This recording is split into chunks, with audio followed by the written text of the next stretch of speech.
Hello all, welcome to the day 3, and today we'll discuss about how do we create the layout for the report that we are being developing on this series. So let's open VS Code and we'll continue from there. So if you haven't seen the previous videos, go ahead and watch those. I'll just continue from where we left last time. So what we have done till now, we have understood the different components of the report. We have also understood what a data set is, and we'll see today how that helps in building the layout.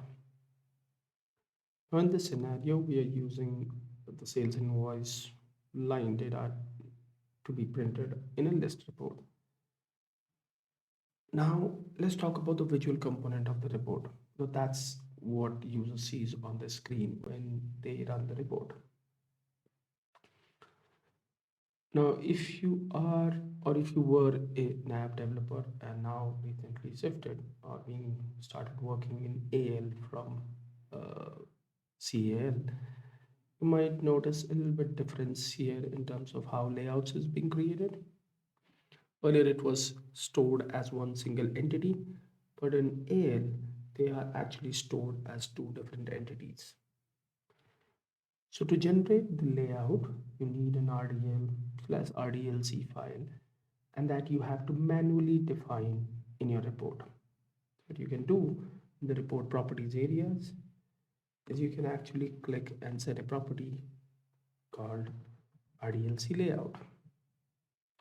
So if you're planning to use an RDLC layout for the report, you just need to use this property, and this property means in string, which is the file name that you want to provide for your layout. If you don't want to use the RDLC layout, and let's say if you want to use the word layout, then there's a different property called word layout. So just to keep in context of today's video, we'll use the RDLC layout, and then you need to provide the path of the file where you want to store your RDLC layout. Now that is very important when you are defining the path of the RDLC layout, because that's how the report file, which is this file, and the other file gets connected based on this property. So let's understand how we do that. So to do that, if you notice, what we did is we created these folders SRC reports, and as if you remember, I said make sure that they are in camel letter, which is all small case, because it keeps it consistent, and you'll understand when we define the RDLC layout that why this name is important.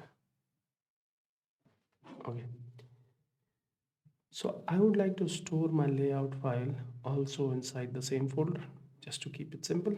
So I'll have to define the path of my layout.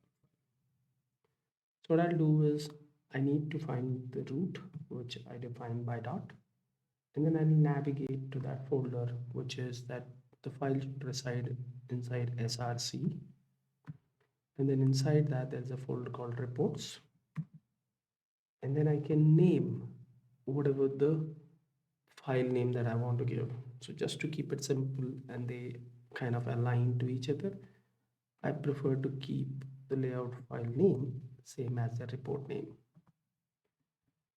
And then at the end, you can either use RDL or RDLC. It's up to you based on whatever the software that you have.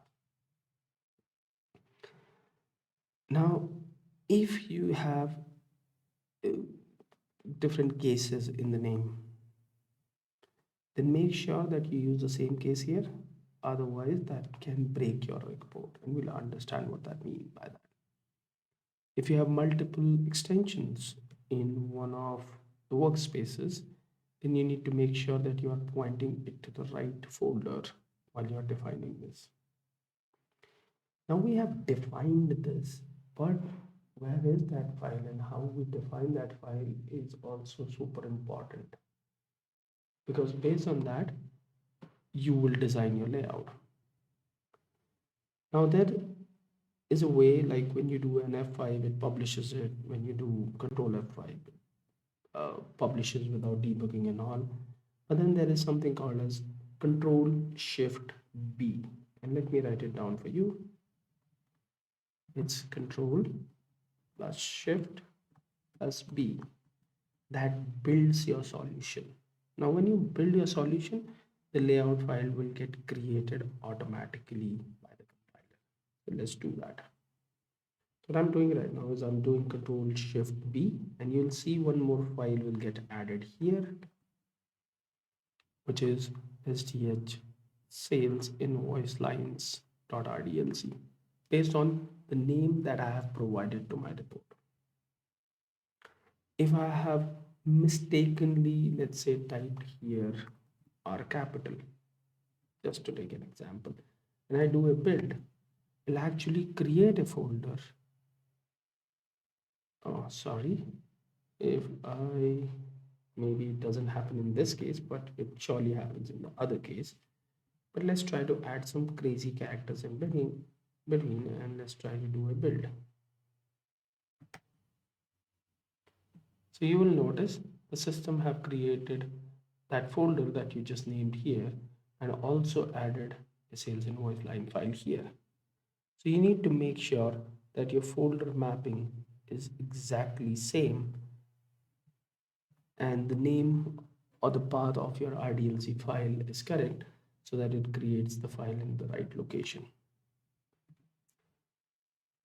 Anytime you make a change in your data set, which is this area, and you need to make that field available in your RDLC file, you have to follow the same sequence of step, which is Control Shift B, and that makes your field available in your dataset. Without that, you'll not be able to see that field in your dataset. Oh, sorry, in your layout file. Now let's move to the next step. Now once we have the RDLC file, you can open it if you have the right component. If you don't, then you might want to install the report builder, which can be downloaded from Microsoft website. Once you click open externally, and if you have the report builder installed, that will open a empty report area. If you see on the left hand side, there's this data set, which is a true copy of what you have created in your data set here. The column type, the column number, quantity, posting date, line amount, and line number. We'll talk about these format characters in a bit. So your true data item is available here in your data set. All your data set items are available here. Now just for your explanation, let me add one more thing here. Let me add one more column, and let's say I'm looking for sales invoice. Let's say I'll call it ABC and I'll call it sales invoice line dot, and I'll pick a field, let's say bin code. Now as I have saved this, you might assume if you are an NAV developer that this field will be available as I open my RDLC, but you'll see that that field is missing from the dataset in RDLC, and the reasoning is because I didn't do a build process, so my layout file did not get the updated data set. When I do a Control Shift B, now I'll be able to see ABC in my RDLC layout. So it's mandatory to do a build anytime you change anything on the dataset, either additive or destructive. Make sure you do a build because these two files are completely disconnected. They're just connected based on this property. Okay, so I hope you understood how the RDLC file linkage is done with your report.al file. Now once your RDL or RDLC file is connected, you open that layout in your report builder, and here you see an empty area. Now what you see by default in an empty report is the report body. This is the report body. And then There are two more options available. If you right click on an empty area, it says add page header and add page footer. So this becomes your page header and this becomes your page footer. And we'll talk about these in detail. But just to give you a brief idea of what a page header and a page footer is, let's open Microsoft Word. A page header in a RDLC report or a page footer in RDLC report is equivalent to the page header and page footer section in your Microsoft Word. So if I click on an empty area and I say the header is my name and the footer is testing RDLC report. Sounds good?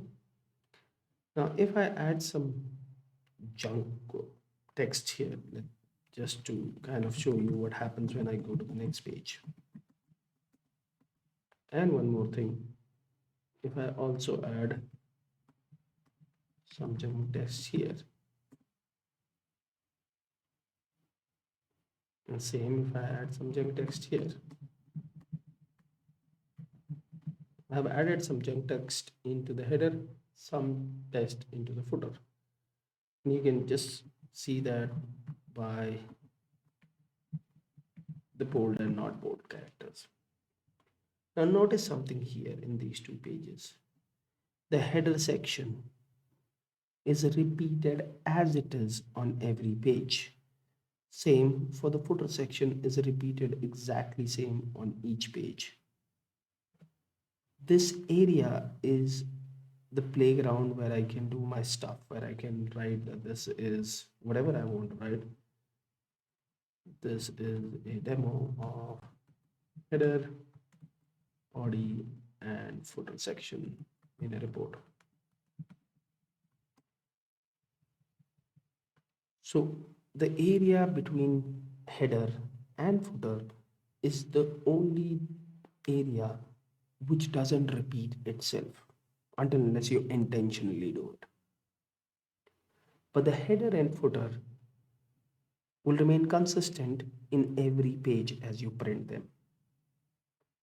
Additionally, they will also occupy the same amount of space in every page. Keep this in mind because when we work on report headers and footer, this will be very important to know what we are dealing with.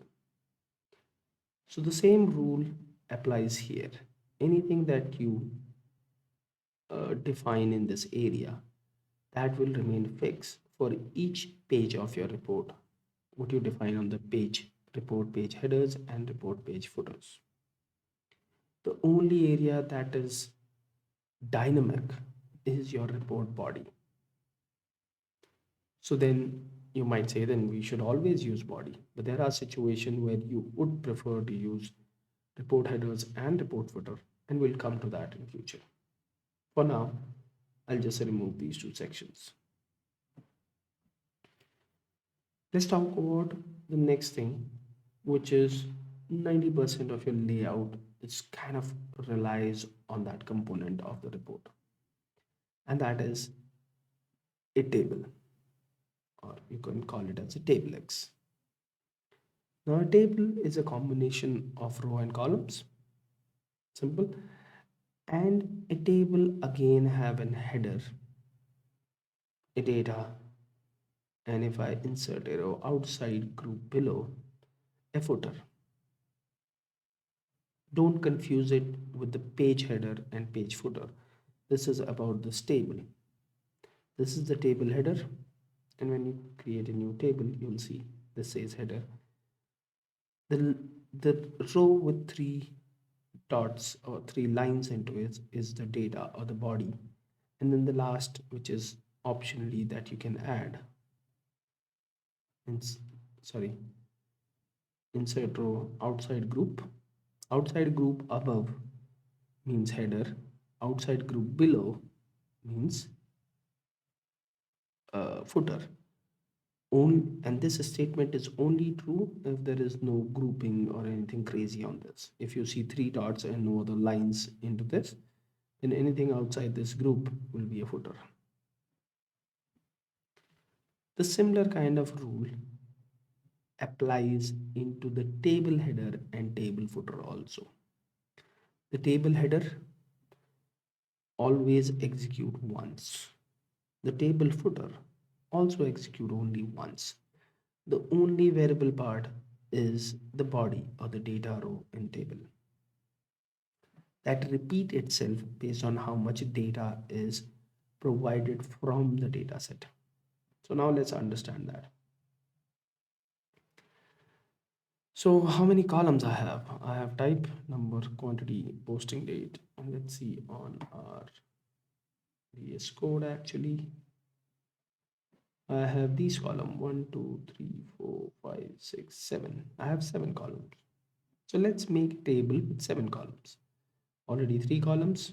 Let's add column on left or right based on your choice. 6 and one more 7. Okay, I'll place it here on the body, and we'll talk about margins and all someday in future. But now you can place your components into this. So I can drag, I guess, here, and I can also drag here, or if you want you can just select it from here. I'm just doing straightforward fields that I need. Amount, and at the end I'll do a line number. Now howsoever creative you can be, it's up to you, or whatever your customer needs. I would prefer to keep it bold. I would prefer to keep the fonts as Microsoft uses, called Sigoi. I guess that's what it is. Yeah, Sigoi UI. Was that UI? Let me see. Yes, I guess this is the font that Microsoft uses. And then I prefer to keep this, let's say 9, and this one a little bit smaller so that it's visually easy for readers to see what that is. Now with this simple design, it should be actually printing in layout for my report, a visual output. Let's close this, save this, and let's do a publish. We have already this report into my search pane. Just copy the name and let me do the publish. Once I do the publish, I'm here in my Docker environment, and I should be good to run this report. And let's see what comes out. Then we'll talk about what those format characters were, because they have a reason why they exist. So when I run this report,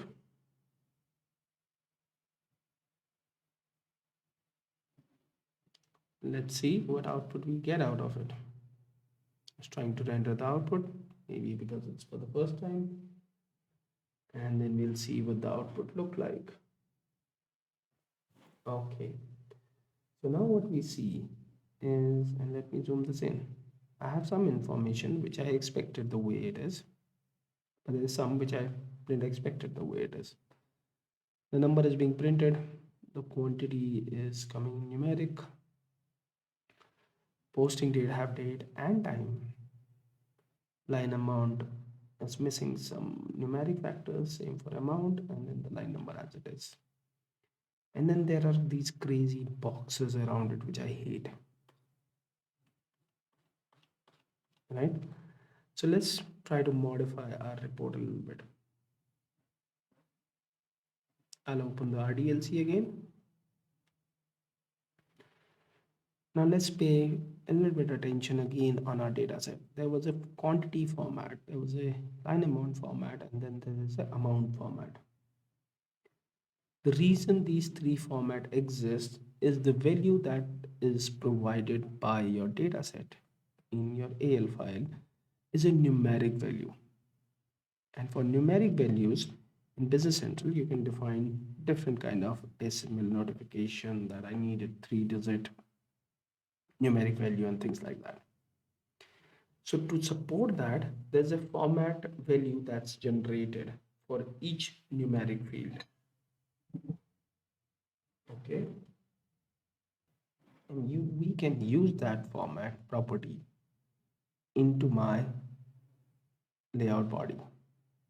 So if I'm on quantity and I want to format it based on whatever the formatting is set in Navision or in Business Central table on that field, then I can come down here on the right hand side, or maybe go to the properties of this column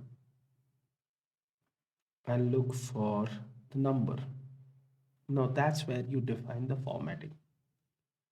In this case, I want to define a custom formatting which is based on a field. So you'll click on FX, and here from the data set you will choose the quantity format. I'll repeat the same steps for line amount.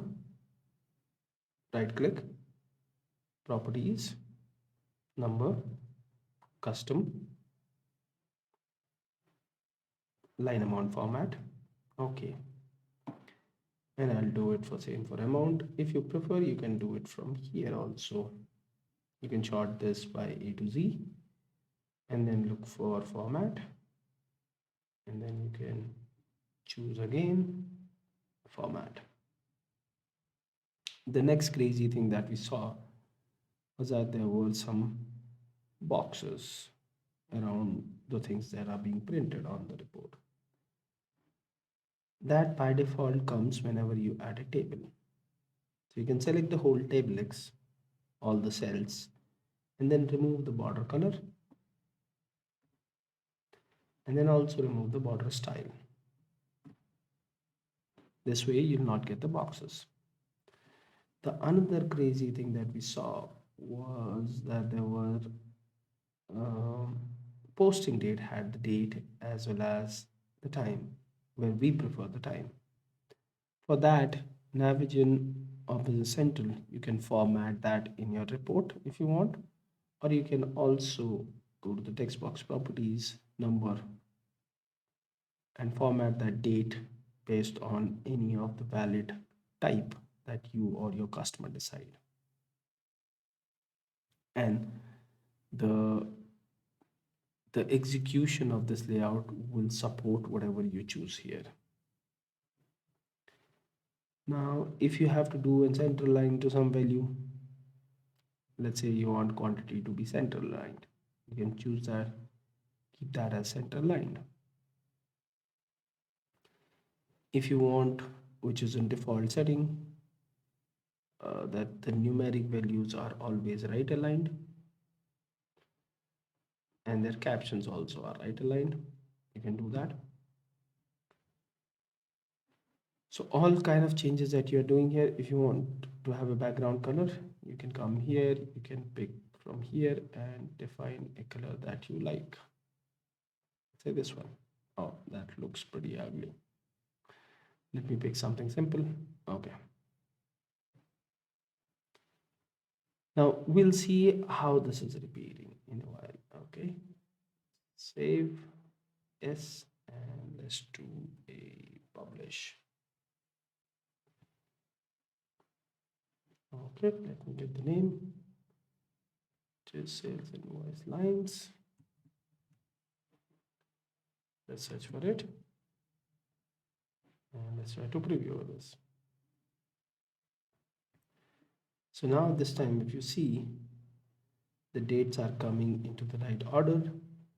The numeric fields are right aligned. And you see some numerical formatting based on whatever is supported in Business Central or defined Business Central for that particular field. Now you see so many records here. And if you remember, we talked about this last time. This is repeating for each line in your data set, because this is the data section.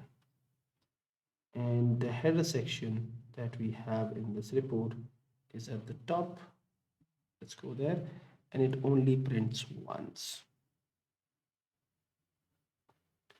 Now, is there a reason that you want to print the header on every new page whenever the page changes, like here it should be?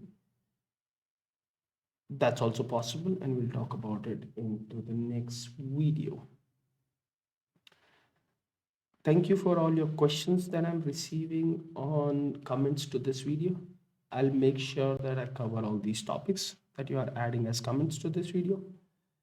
Let me know your views about this video, and do share and subscribe to the channel. In the next video, we'll move in a step ahead and we'll talk about some other important or key aspects of the report. Till then, have a great day and see you next time. Thank you.